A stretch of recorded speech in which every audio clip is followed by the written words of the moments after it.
Good morning, the students of class 7. Welcome to our e-learning class. Today I am going to discuss the social science history and we will revise today the chapter 1, tracing changes through 1,000 years. And today's subunit is new social and political groups. So previous class you have read about the historians and their sources. Today we are going to discuss what are the new social and political groups emerged in the Indian subcontinent between 700 and 750, the medieval period. So let's begin the subunit. That between 700 to 750 AD, new technologies made their appearance, like the Persian wheel in irrigation. Number 2, spinning wheel in weaving, and number 3, firearms in combat. So from the first one, Persian wheel. Persian wheel is a wheel used in irrigation.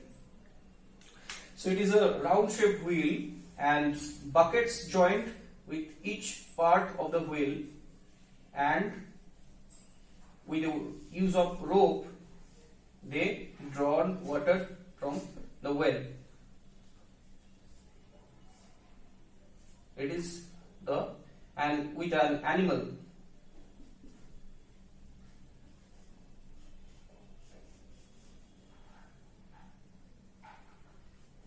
With the help of animal, they fetch water from the well.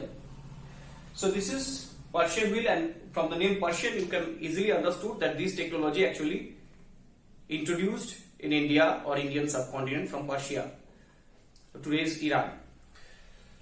And this technology was vastly used in the area where rainfall is very less, in a very rough or hilly regions. And this technology used mostly in the northeastern provinces of Indian subcontinent. Number 2, spinning wheel. Spinning wheel also another type of wheel. It is called charkha in Bengali, in Hindi, and charkha is very useful to weave the thread for in textile industry. So and when spinning wheel introduced in Indian subcontinent, the spinning and the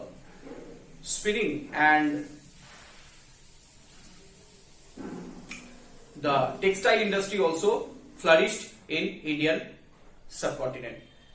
Now number 3, firearms in combat.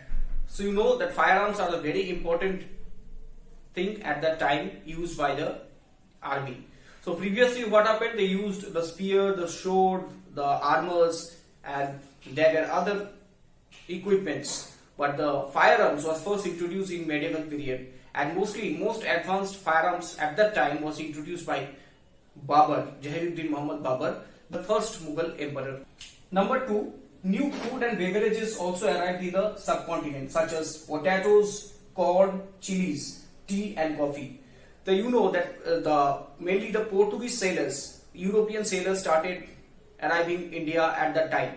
So they brought this potato, corn and chili, this type of crops from their North and South Indian colonies to India.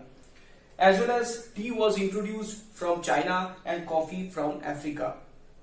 So in this way, the new food and beverages introduced in Indian subcontinent, and Indian people totally, and people of subcontinent totally unaware about that, and it was a great impact. So today is a very common thing, potato and chili is a very, tea, coffee, these are very common in today's life, but all these things actually invented 500 years ago in medieval period. So number 3, all these new technologies, innovation and crops came along with people from other parts of the world.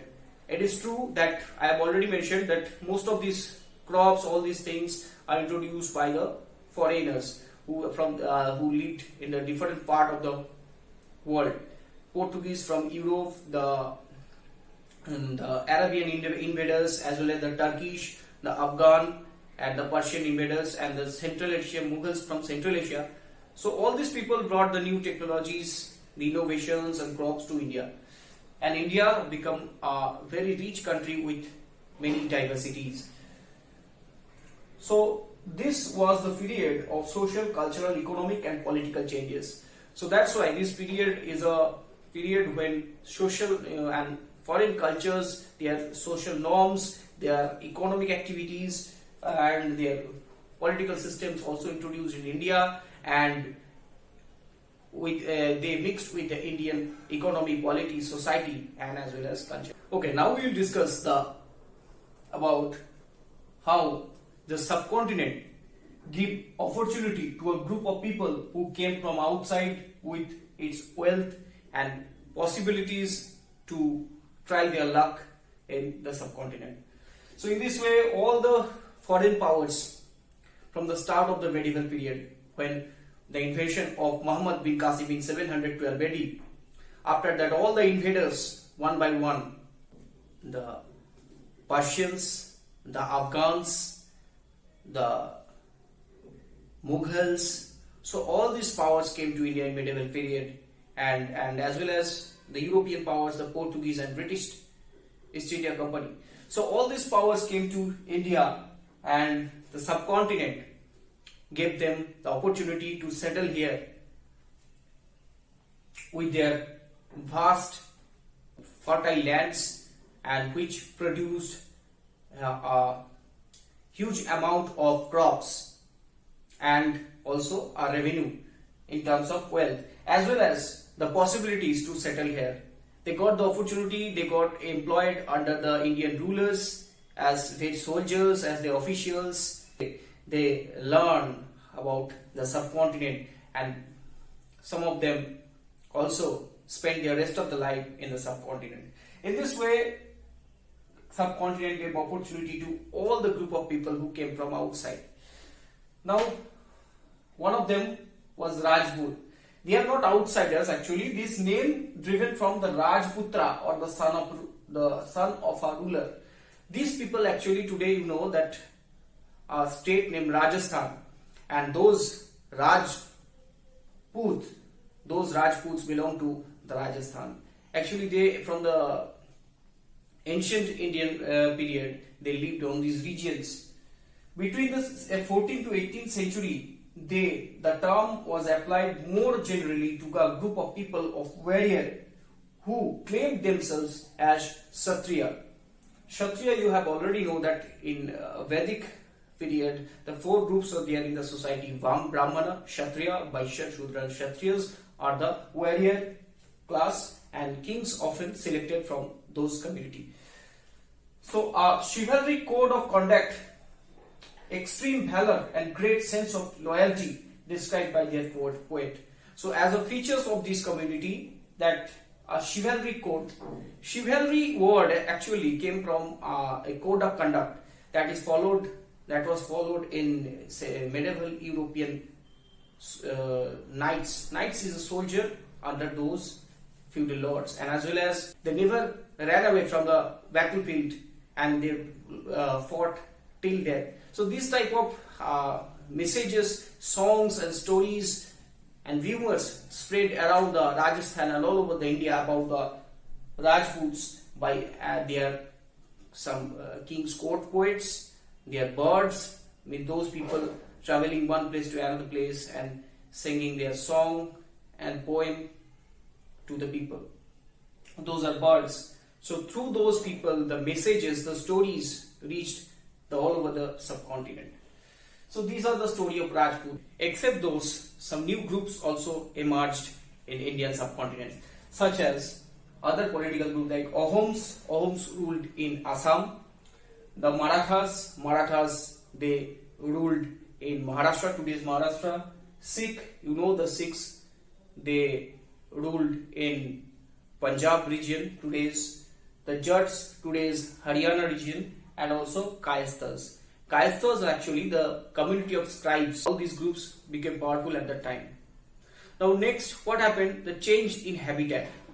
So what is habitat? You have to know first. What is habitat? Habitat means refers to the environment of a particular place and the social and economic lifestyle of its residents. It is called habitat. So the change in habitat. Habitat means now what happened? The cleaning of forest and the extension of agriculture changed the entire scenario.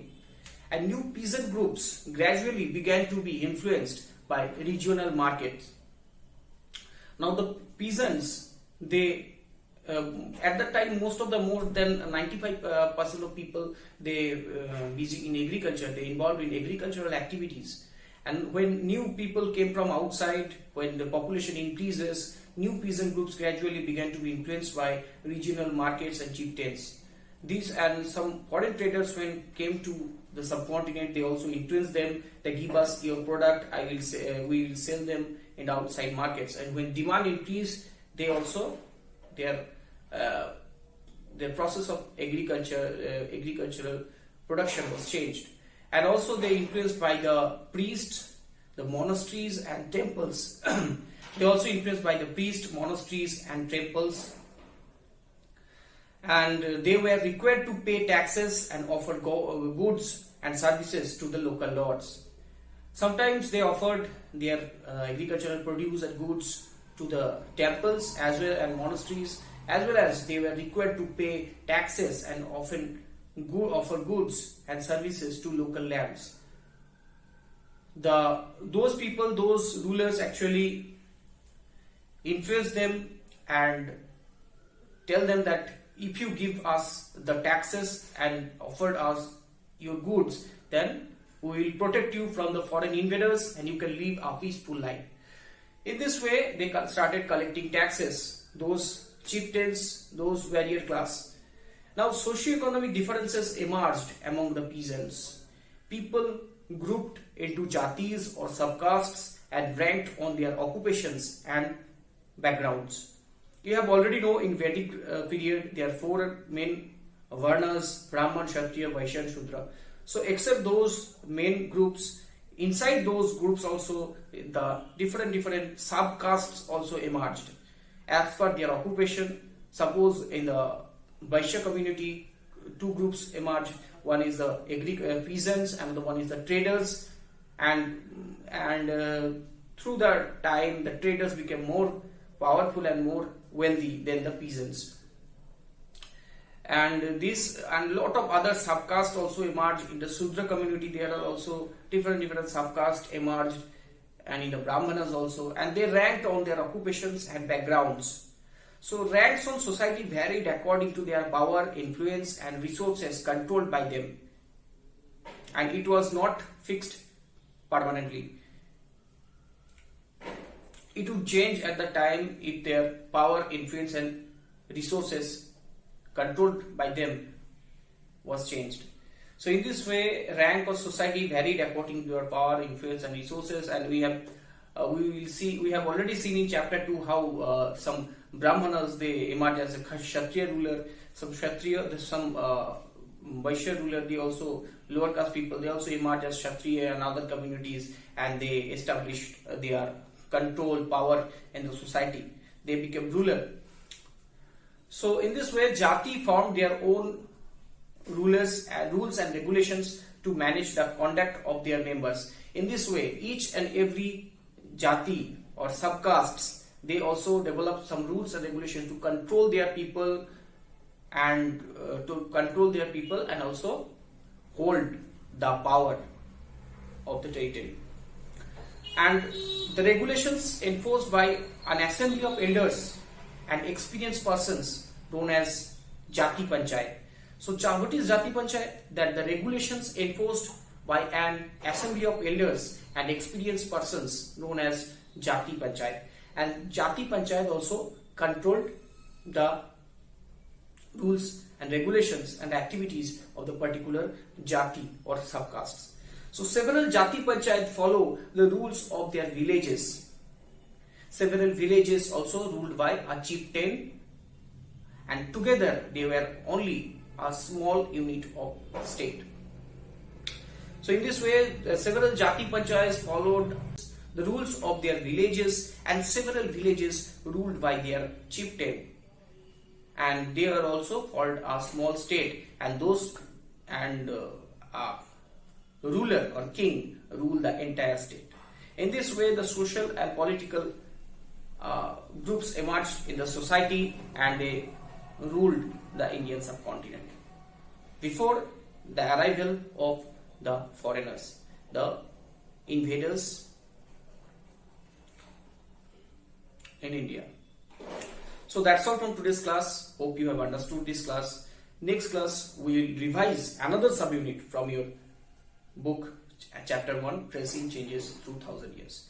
Till then, don't forget to like and subscribe our channel. Thank you for watching.